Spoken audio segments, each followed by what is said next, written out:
ఆంధ్రప్రదేశ్లో సినిమా నటుడు hero junior ఎన్టీఆర్కి సంబంధించి ఏదైతే ఈ వివాదం నడుస్తూ ఉందో, అనంతపురం జిల్లా టీడీపీ ఎమ్మెల్యే జూనియర్ ఎన్టీఆర్ను ఉద్దేశించి చేసిన వ్యాఖ్యలైతేనేమి, ఆయన సినిమాను అడ్డుకోవాలని చేసిన ప్రయత్నం అయితేనేమి, బెదిరింపులు అయితేనేమి, ఈ ఏదైతే స్టేట్లో ఏదైతే ఈ డిస్కషన్ జరిగిందో నిన్న ఈ రోజు కూడా కేంద్ర బీజేపీ నాయకత్వం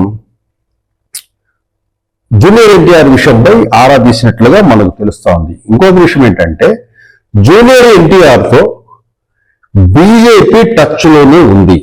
అంటే ఎప్పటి నుంచి అంటే, ఇది RRR సినిమా ఎప్పుడైతే వచ్చిందో, వచ్చి సక్సెస్ అయినప్పుడు, దాని తర్వాత అప్పటి నుంచి కూడా అమిత్ షా హైదరాబాద్కి వచ్చినప్పుడు కూడా పర్సనల్ గా ఆయన జూనియర్ ఎన్టీఆర్తో ఏకాంతంగా సమావేశమైన విషయం మనకు తెలిసిందే. అప్పటి నుంచి కూడా బీజేపీ సౌత్ ఇండియాలో రాబోయే 15 ఏళ్ళు 20 ఏళ్లకు ఎవరైతే ప్రజాకర్షణ కలిగిన నాయకులు, నాయకత్వ పటిమ కలిగిన వాళ్ళందరినీ కూడా టచ్లోనూ ఉంచుకుంటుంది. ఇప్పటికీ వాళ్ళందరితో కూడా సఖ్యతగానే ఉంటుంది. వాళ్ళను ఎప్పుడు రాజకీయ రంగ ప్రవేశం చేయించాలనే ఉద్దేశంతో వాళ్ళను ఆప్షన్స్ లో ఉన్నట్టుగా మనకు తెలుస్తూ ఉంది. ఏది ఏమైనా కూడా రాబోయే 2029 ఎన్నికల్లోగా జూనియర్ ఎన్టీఆర్ని బీజేపీలో కరపను కానీ, బీజేపీ కింద కానీ ఒక నాయకుడిగా ఆయన్ని ఎక్స్పోజ్ చేసే దిశగా కేంద్ర బీజేపీ నాయకత్వం ఆలోచిస్తూ ఉంది. దానికి సంబంధించి స్టేట్లో ఎప్పటికప్పుడు ఇన్ఫర్మేషన్ మొత్తం కూడా ప్రధాని మోడీ ఆఫీసుకు చేరుతూ ఉంటుంది. అది కూడా మన తెలుగు స్టేట్స్ కి సంబంధించిన ప్రముఖ టీవీ ఛానల్స్ ఏవైతే ఉంటాయో ఆ టీవీ ఛానల్స్ ద్వారా సమగ్ర సర్వే రిపోర్ట్స్ను కానీ, సమాచారాన్ని కానీ ఎప్పటికప్పుడు వీళ్ళు సేకరిస్తూ ఉంటారు. కాబట్టి ఈరోజు నిన్న జరిగిన ఈ జూనియర్ ఎన్టీఆర్ కి సంబంధించిన వివాదం ఏదైతే ఉందో, ఆ వివాదం విషయాలు, ఆ వివాదం వెనుక ఉన్న కారణాలు, ఆ వివాదానికి కారణమైన వ్యక్తులు, ఈ ఇన్ఫర్మేషన్ అంతా కూడా బీజేపీ కేంద్ర నాయకత్వం సేకరించి పెట్టుకున్నది. రాబోయే రోజుల్లో తెలుగు రాజకీయాలు, ప్రధానంగా ఆంధ్రప్రదేశ్ రాజకీయాలు 2029కి ఏ విధంగా టర్న్ తీసుకుంటాయి అనేది మనం వేచి చూడాలి. ఇంకోటి ఏమిటంటే, జూనియర్ ఎన్టీఆర్కి ఇటు తమిళనాడులోను ఇటు కర్ణాటకలోను కూడా మంచి ఫ్యాన్ బేస్ ఉంది. అతనికి వ్యక్తిగతంగా అతని మీద ఎటువంటి ఆరోపణలు లేకపోవడం, క్లీన్ చిట్ వైట్ పేపర్ లాగా ఉండటం, అదొకటి రాజకీయాల మీద పూర్తి అవగాహన కలిగి ఉండటం, మంచి వాక్చాతుర్యం కలిగిన వ్యక్తిగా జూనియర్ ఎన్టీఆర్ను ఈ ఆంధ్రప్రదేశ్, తెలంగాణ, కర్ణాటక, తమిళనాడు వీటిల్లో ఆయన్ని బాగా ఇష్టపడతారు.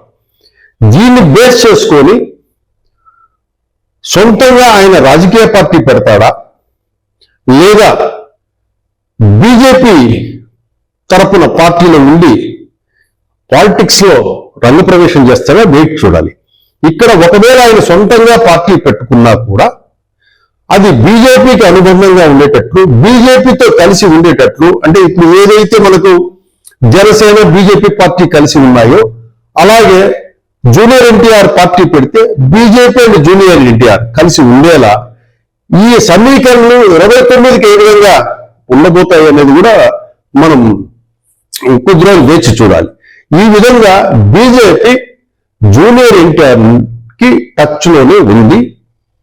కాబట్టి జూనియర్ ఎన్టీఆర్ రాజకీయ రంగ ప్రవేశం అతి త్వరలో ఉండబోతుంది అనేది స్పష్టంగా మనకు తెలుస్తూ ఉంది.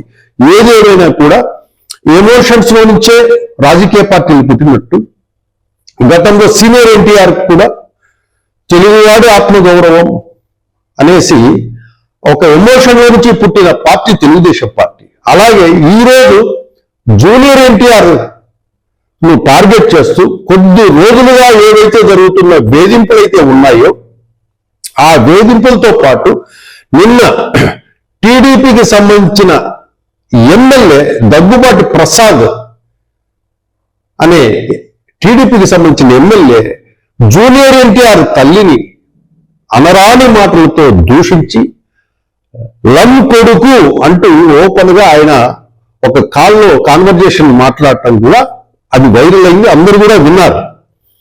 అటువంటి ఆ ఎమోషన్ లో నుంచి అవమానంలో నుంచే పుట్టే పార్టీ ఇంకొకటిగా మనం చెప్పుకోవచ్చు. అది జూనియర్ ఎన్టీఆర్ ఆ విధంగా ప్లాన్ చేస్తున్నట్టుగా తెలుస్తుంది. అట్లాగే జూనియర్ ఎన్టీఆర్ కి సంబంధించిన అభిమానులు అయితేనేమి, ఎవరైతే టీడీపీ పార్టీని వ్యతిరేకించే వాళ్ళు అయితేనేమి, ఎవరైతే చంద్రబాబు నాయుడుని, లోకేష్ ను, ఇతరులతో ఆ పార్టీకి సంబంధించి వ్యతిరేకించే కమ్మ సామాజిక వర్గం అంతా కూడా జూనియర్ ఎన్టీఆర్ తో సంప్రదింపులు జరిపేందుకు కూడా వాళ్ళు సమాలోచనలు చేస్తా ఉన్నారు. దీన్ని ఏ విధంగా తీసుకెళ్ళాలి అనే డిస్కషన్ కూడా జరుగుతుంది. దీనికి తోడు బీజేపీ కూడా జూనియర్ ఎన్టీఆర్ పరిస్థితి ఏంటి, ఏం జరుగుతుంది స్టేట్ లో అన్ని విషయాలు కూడా ఢిల్లీ వాళ్ళకు తెలుస్తూ ఉన్నాయి. ఆల్రెడీ బీజేపీతో సన్నిహిత సంబంధాలే జూనియర్ ఎన్టీఆర్ ఉన్నాయి కాబట్టి ఈజీగా బీజేపీతోనే ఆయన ఒక పార్టీ పెట్టుకున్నా బీజేపీతోనే కలిసి ఉండే విధంగా ఉంటుంది. లేదా డైరెక్ట్ గా బీజేపీలో ఆయన ఇన్వాల్వ్ అయినా కూడా వాళ్ళు ఆహ్వానించి ఆయనకు సౌత్ ఇండియాలో కీలకమైన ప్రచార బాధ్యతలు కానీ, పార్టీ సౌత్ వింగ్ కు ప్రచార బాధ్యతలు కానీ, స్టార్ క్యాంపెయినర్ గా కానీ తీసుకునే అవకాశం ఉంది. ఆయన సర్వీసెస్ కూడా ఆ విధంగా ఉపయోగించుకునే ఇది ఉంది. రాబోయే రోజుల్లో మరి ఒక టీడీపీ పార్టీ ఏర్పడిపోతుందేమో అనే ఆలోచనలు కూడా ప్రజల్లో చర్చ జరుగుతూ ఉంది. అంటే జూనియర్ ఎన్టీఆర్ అంటే నందమూరి టీడీపీ అంటారు.